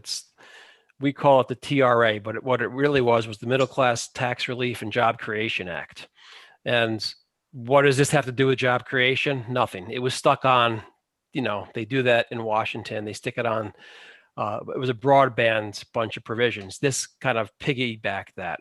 And like Justin, what it says basically is if any modification to an existing facility, as long as you're not substantially increasing the dimensions, and it defines what that is, and we're not, basically you have to approve this in 60 days. But at the same time, it still gives you the right to review it. And so you still have that right to review it and make a decision on it. There honestly has not been a lot of case law on this. We added it just to try to explain that, we're not substantially increasing the facility, and we think that this could certainly fall under that. But we want to respect your authority, and we don't want to just, honestly be obnoxious and just come in. Listen, we should have done this before, and we want to make sure we get it corrected the proper way. Yeah, and so I guess this goes to the question you asked, which is how much time and money do we want to spend reviewing, hiring professionals and doing all this so that we can switch out antennas hidden in the silo, right? Probably something, but I don't know. I mean, I kind of defer to the board. I think we have to make, it's not being prescribed to us in the way that I thought it was, that it's just saying like, hey, you have to take this, right? I think we still have some diligence to do, and you can send escrow. I think another thing that we should consider is, what's the application fee for these special use permits, and the fact that they've gone 11 years without one, right? Do they need to make, whole on if they had done the applications and paid the fees for the last 10 years. Like, I don't know. I don't know how we deal with that. But I think you want to kind of encourage people, right, to be following the laws and making sure they're coming 2 years. And yeah, it's annoying, but you know, the flip side is that then it's just a renewal and it's not this whole process and spending all of our time. So in my mind, I think, you know, maybe we have a professional tell us that the application is complete, that nothing's really changing, that it's fine. I don't know who the right person to do that is. We bring them current on the application fees as if they had done it since 2010. And we all get better cell phone service. I think that's a win-win for everyone. Well, the last time that we did this, when the original permit for the tower, we had to go to the outside to hire a special person to review this. And it was, it took quite some time. It wasn't easy finding somebody to do this. It all came out in favor of Verizon and what we thought. As far as I can see here, all we're doing really is switching some antennas. We're not doing a lot of structural work. I would like to see the seeker forms filled out so we can review them. And I think we need an opinion on the problem that we have with Verizon not having a permit for the last 8 years, probably, or whatever it is. And I think that's a good point you brought up, Justin. So I don't know if we need have to give this to somebody at our engineering facility to review it. That's my opinion. Just more thing, right? I don't know if, right? I mean, I assume, right, they put in all these nice FCC things. Like, that's not the kind of lawyer I am, or Paul, or Jack, or I don't know, Kat, if you, anyone, right, can understand these things. I assume they're all fine. I assume it's great. I assume we're going to get better cell service and it's going to be healthy for everyone and, you know, everything else. But I'm not qualified to say that. The last time, Scott, we I think the lawyers did there's a restoration bond and removal bond. So we also have to check whether those are still in place. There are all kinds of legal documents that has to be involved with this. Yeah, I can provide, I'll have to do some digging. Yeah. The bonds are never released or terminated as long as the site remains active. But, you know, even though I was doing this work in 2003, I wasn't specifically doing this site. And just for the record, had I been doing the site, my process is to keep track of this on my calendar. So as we go through this process, if the board issues a new special use permit, I then track it on my calendar. So 2 years from now, a year and a half from now, it's gonna come up and say, I've got to go back to this board to get it done. That's as a courtesy, I do that for Verizon. I found the removal bond in 2003, so we have to make sure that this is still good. Also, do you remember in 2015 when you came back and then the town planner gave an estimate about a removal bond too, but I don't think it ever happened because she went away. So, but there's the town lawyer, the town attorney has to be involved with this. Okay. Sorry. And stuff. And I think I actually, that rings a bell. I think I actually have the, I think we got the 2003 application. Again, I didn't do it, but I think we worked with you, Arlene, and yeah, you were kind enough to get it to us. We copied it and got it back to you. Yeah, I have the paper. I have the bond. I just don't know where we are. What I'm going to do then is I'll look in my original file for that and track that down to confirm that it's still good. Yes. Okay.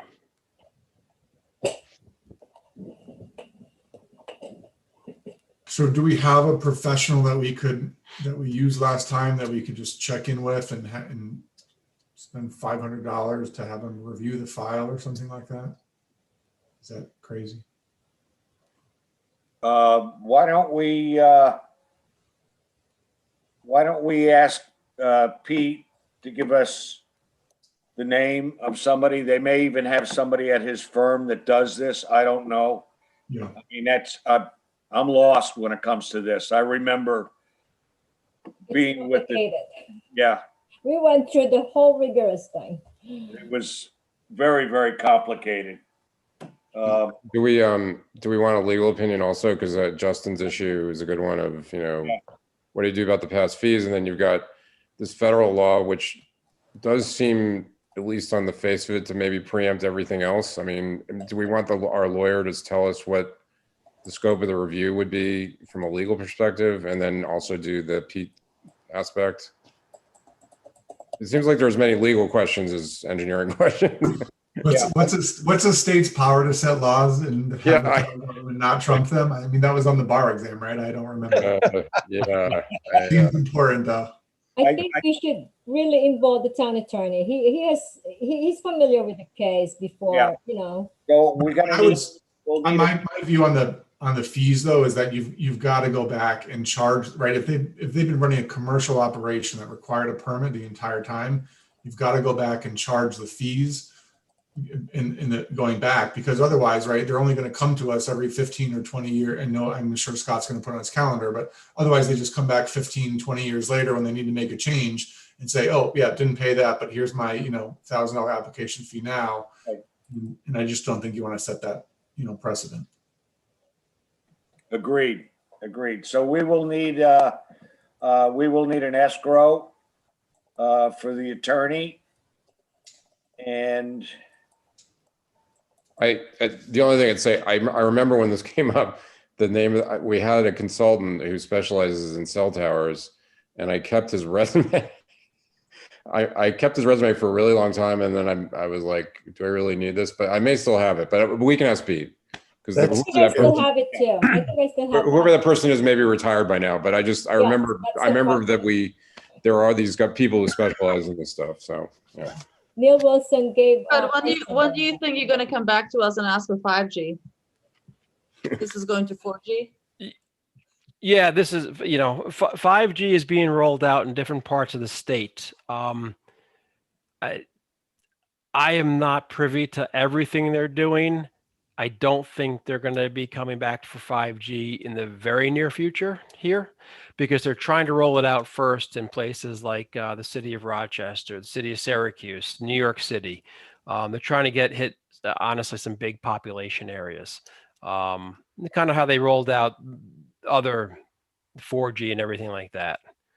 But what's your opinion on 5G? Because every town I go to, some people, you love it or hate it. I think people here will be happy to have internet. Yeah. I think I'm still on F, so I don't know. We might discount your fees if you give us 5G. 5G. Justin, what do you think we need? We're probably going to need two separate escrows, one for our attorney and one for the question mark. The FCC specialists. Yeah. So can we just do one bigger joint escrow that feeds both? No, we used to do like different. They have their own money because the town attorney eats up quick. Yeah. I think we should have two, don't you, Arlene? Yes. Yeah. Yes. We right. always do the separate. Why don't we have a legal escrow account of $2,000? Oh, that's not going to be enough. 5,000. I have no idea what this. Sorry, Scott. You know how the lawyers fee goes. Well, but it's not a hard question, right? The legal stuff is not hard. It's time consuming. I don't think. Okay. Jack or Paul, I mean, you guys disagree? Like, yeah, it's not going to break Verizon, and they get money back if it's not used. Yeah. 2,000, buys you lunch with someone. Okay. All All right, let's make it, how about 5,000? I feel like I'm at a casino here. 5,000 for the attorney only? Now you can afford Jack. Is that okay? Is that okay with my legal team here? More than enough. But wait, is that 5,000 just for the attorney? Yeah, just for the attorney. What does your attorney charge or hourly rates? I mean, this is probably You have to ask. It's, yeah, I mean, it's up to you, Well, but he's that's a gonna start- lot. Scott, he's gonna start with a bond. He's gonna review the bond for now, all the history for that bond going back. That's gonna take his time.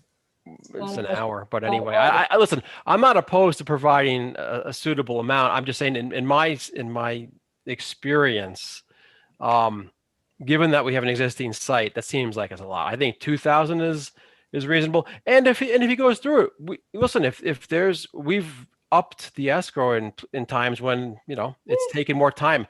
We're not going away. I mean, I know we haven't been here for a long time, but we could have still stayed away. But we were talking to Verizon, so we have to get this done the right way finally. Well, we would have found you, believe me, Scott, because this has come up.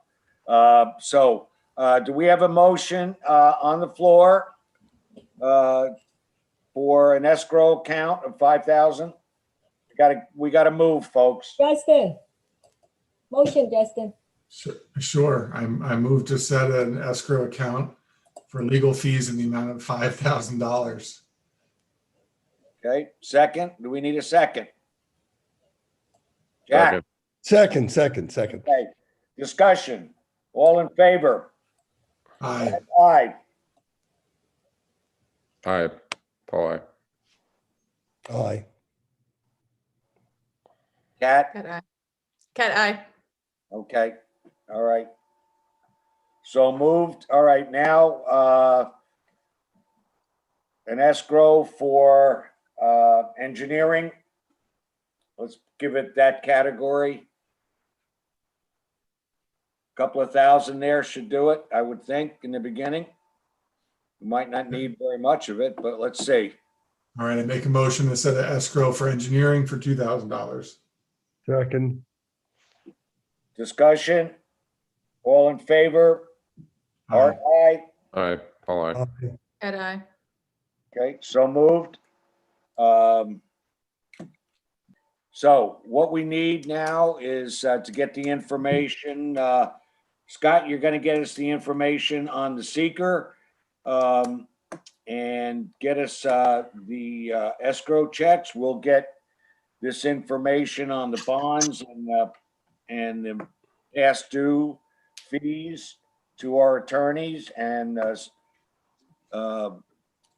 appropriate questions. Will you take the forefront on that, Justin? Yes. Okay. Thank you. Okay. We're all set. All right. Thank you. Have a nice evening. Okay. Thank you, Scott. Bye. Bye. Okay. He's I here. Justin, I wouldn't ask the right questions. That's why I'm asking you to do it. When you have Justin speak to Capolino or whoever is handling this, okay? Shane, yeah. Yeah, I think it makes sense. Fast, so they don't need the $5,000. Don't, they're gonna be crying if they found out what they owe for 10 years. What about, don't they have to do the balloon test, the visual test? We did all this before, especially by Taconic. I don't think so, because they're not changing the physical plant at all. There's a streamline, right? There's a streamline application that takes away a lot of the stuff because it already exists and it's hidden from view. I mean, we'll see, but. I mean, but we definitely need a public hearing. Because, Yes. So, and so whether it's a short form and a long form, that's also a question. Short, no, streamline is short form and you can waive the visual.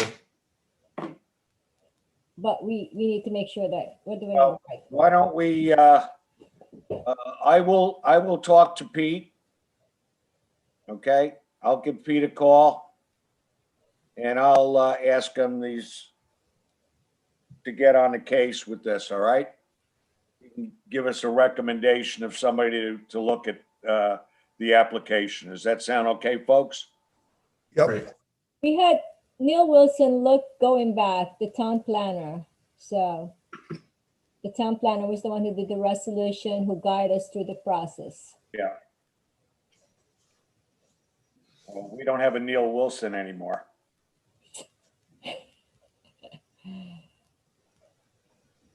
Okay, let's see. We got is Dean still around? Fell asleep? Yeah. Dean, You know, we I got- hear you. Dean, we got an opening, so if you'd like to get on the board, you can see how much fun we get and all the money we make. Might have a few more openings. Ask him, how much did we charge the Verizon for all those years? Yeah, If it's 1,200 a year, 2 years. is that what it is? Well, 12? it went up to 1,200 in 2015. Yeah, it's like $6,000 probably. Yeah, we've got to nail him for that. Okay, Dean, do you have anything for us? No, I mean, just as a comment from the, sorry, my eyes are watering. As a comment from the conversation with the Airbnb the Airbnb property, you don't only just look at the tank size, but you have to look at the field size. So someone may have changed the tank and put a bigger tank in, but they may not have increased the fields. So it also has to have an accommodation for the fields for the number of bedrooms. My personal opinion is, if you've ever rented in a rental property, everybody tries to maximize the number of people that they can squeeze into a rental unit. And so they usually have a fold out couch and everything else. So I think you got to err on the side of what's the highest possibility. So the fact that the county says it's a 4-bedroom, unless the building inspector or the zoning enforcement officer goes in and verifies it's not, I think you have to assume that it's 4-bedroom already. Yeah, it's a two-part process, I think. For the Board of Health, it's number of bedrooms. For the short-term rental, it's number of people. And as you point out, that can be very different concepts. That's true. Because you're putting a lot of people in there constant. In the meantime, the size of the septic, and you're right. I mean, they could put a lot of people in there. That's why when you maximize the number of people, I mean, really. I also heard the word loft go by rather quickly. Yes. Yeah, I mean, certainly a room could be a room without a closet. And technically, it's not a bedroom, but still, like I said, any of the rental properties I've ever seen, they usually have the fold-out couch, and they're putting down that this 2-bedroom can accommodate 8 people, and it's not, basically how the septic tanks are designed to handle. When you're figuring a 2-bedroom house, you're assuming 4 people. So I mean, that's typically what you assume. But we can't monitor how many people are coming in and out, and Yes. so that's why I say you almost have to assume the worst and take the county record that's 4 bedrooms to unless it's proved otherwise. That's what you got to kind of go by. My thoughts. I mean, they advertise the houses as 8 people and 4 people capacity, so it's 12 total, right? They advertise that little accessory thing is 4 people? Yeah. Mhm. The other thing with the accessory building, Standing up, from what I maybe. saw pictures online, it looked like that whole inside of that place was remodeled. So Oh, They yeah. said it was, yeah. That's what the- $60,000. and he said that he put a new power line in. Was there a building permit given for that new power line? I mean, there should have been No, an there's no- electrical there's- inspection. I know. I mean, it's the first time I've seen all the renovation, there's no permit for that. So I had been to that house when it was for sale, so I've I been don't there too. remember. I seen it. There was a kitchen in the basement, but they Yeah. asked to remove. Right. So anyway, nonetheless, just like in general, what I'm saying is that we have to kind of assume the worst. I'll have to ask the board because the spirit of allowing for Airbnb was that somebody's renting out their house. The fact that we're now looking at the possibility of multiple buildings on the property all being Airbnb, I think kind of stretches what our intent was. So I'll have to have that discussion. And by the way, we're the very first to talk to the county. So even though the village, Mylan passed the STR, we're the very first one, I guess, who's doing this, the planning board right now. Yeah. So, we're like the guinea pig. Yeah, I mean, I think again, like they've been renting the small house since August 2019. So if he bought it they basically bought it, flipped it, and started renting it out immediately. Yeah, I see cars in front of the in front of that garage all the time. So it's being actively rented now. Mhm. Well, the problem is I think when we passed the resolution or the law, you said that they have 6 months to come forward. Right, but if that apartment's illegal to begin with, it has nothing to do with Airbnb. That's true. That's true. That, The that cottage, is true. the cottage. Yeah. Right, exactly. Okay. So what's the feedback? I mean, is the zoning officer going to go and issue a violation? What's the feedback mechanism, right? Well, And technically, even like broadly, like he basically has an illegal structure without paying property taxes for it for 2 years.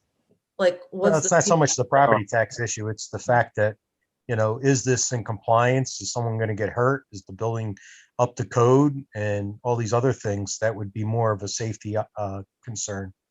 As far as whether there was more taxes that should have been collected is probably the lowest thing on the list. So will we have our zoning enforcement officer?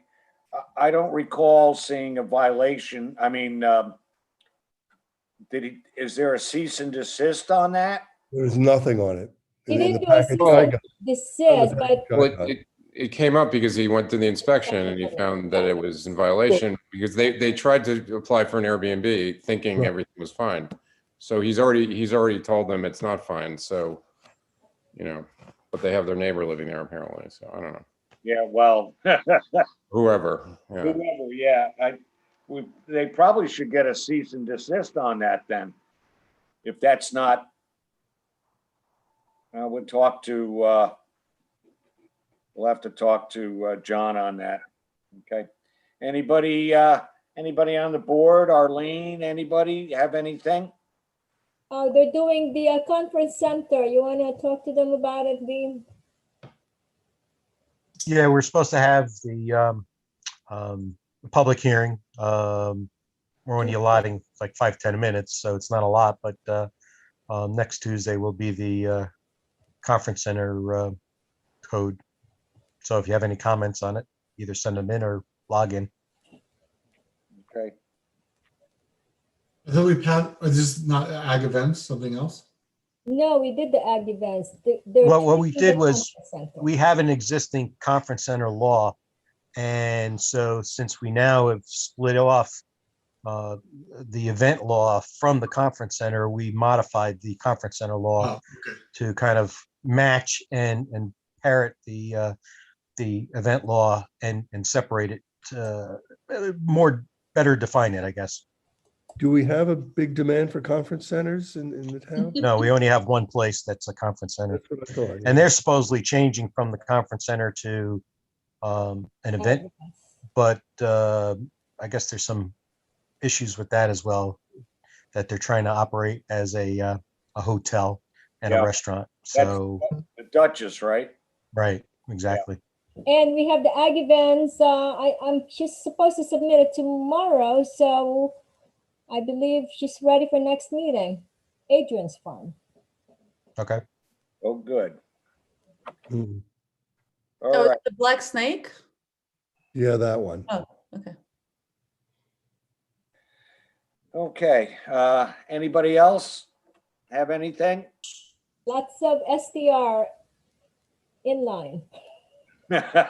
Well, thank you, everybody. Everybody did a great job tonight. It was a lot of research and Paul, I think we got a good format for the Airbnbs. Mhm. Yeah, I think that looked pretty good to me. I don't know how. I think we have No, to I thought figure so out, too. I thought that was very helpful.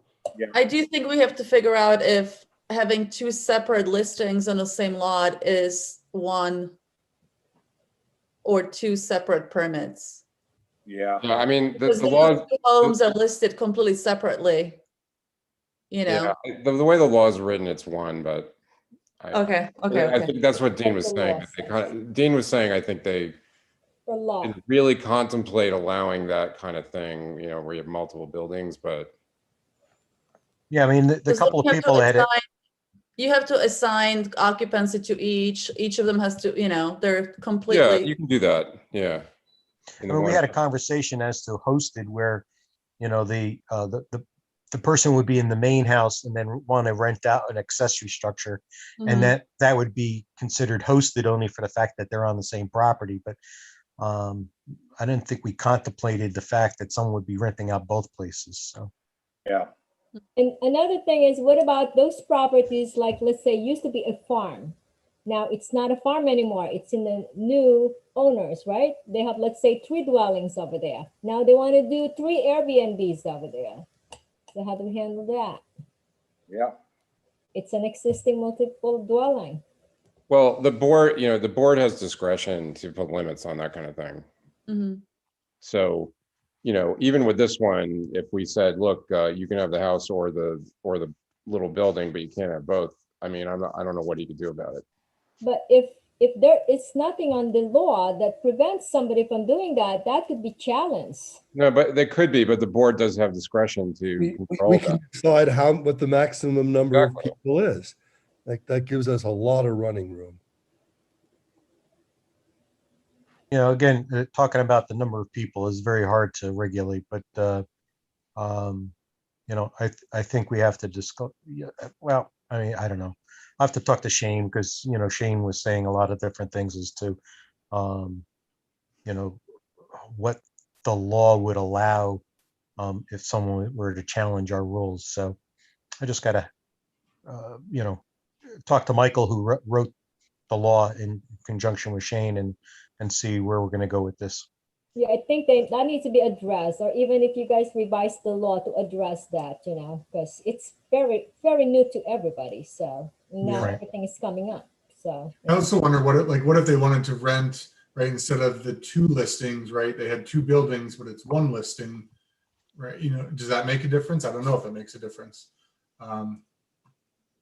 There's just a lot of permutations that I don't think we're going to see them all too. Yeah. Right? oh yeah, I mean, We're gonna see we're getting a lot of people. They want to move to town of Clinton because we permit Airbnb now. So everybody wants to be in here, even for Until they investment, come to the for planning board. income. Seriously, it's scary. Yeah. You know, the scary part was that we were worried that, you know, some of the conversation came in that, let's say, Marriott comes in and wants to buy up a whole bunch of houses. Now, I remember when Beekman Arms was booking out all the time. This is going back 20 years ago, but Beekman Arms was booking out all the time, and they were buying up houses in the village just to have overflow places for them to rent. And so, you know, that's why maybe Rhinebeck's a little bit more critical on it. But, you know, we have to consider the fact that people may be buying up properties just to rent them out That's what they're for these doing. Airbnbs. Exactly. That's And what that they're kind of doing. changes the dynamics of the town. Yes, it Which is. is creating housing pressure, right? Here, Ulster County, it changes the housing inventory, and it drives rents up, and it's harmful to low-income people. There's a ton of follow-on effects. Yeah, it drives up rent, drives up house prices. Well, I think what's interesting is that it's middle of May and we so far had 2 applications for Airbnb. Well, we know there's hundreds of them. So I don't know where the rest of them are sitting. Well, we have a lot. You know what it is? They have to comply before they could go before the planning board. I have like probably 4 or 5 right now, but they have to button up a lot of stuff before I could finally put you on the agenda. So, How many do we have? Do we have 80 or 180? I mean, total. I heard 70 or 80, but I don't know. That Okay, it was like 80 or 82. There was a about a study. year ago, yeah. Yeah. It could be more. Of course, with the property tax increase I got zapped with this week, there may be less desire to buy, so. You had 1,700 other people. There's this Well, one. me first, and then $16.99 I don't care about. Do you know that there's this one who's renting 4,500 a night? I swear to God, a night. And it's getting rented. They're getting all reviews. I mean, what do we charge? In our town? There's a 4,750. I don't want to say the road because we're online, but there is. I mean, the assessor and I were looking at, there's one for 2,000 something a night. One wonders what that comes with. Yeah. Fully furnished, pool, privacy. No, I was making a joke. Okay, folks, anything else? Good night. Motion to adjourn. Okay, do I have, Kat, how about a motion to adjourn? Oh, wait, Kat, good job, Kat. You did your first motion. I can read. You're ready for your assignment. Okay. Okay, motion. To Say it. adjourn. The motion to adjourn. I'll That- say it. Me? Yeah. Yeah. Here's a motion. Come on. Motion to adjourn? Yes, there you go. Okay, second, do we have a second? Do I have a second? Second. Okay, Thank you. discussion, all in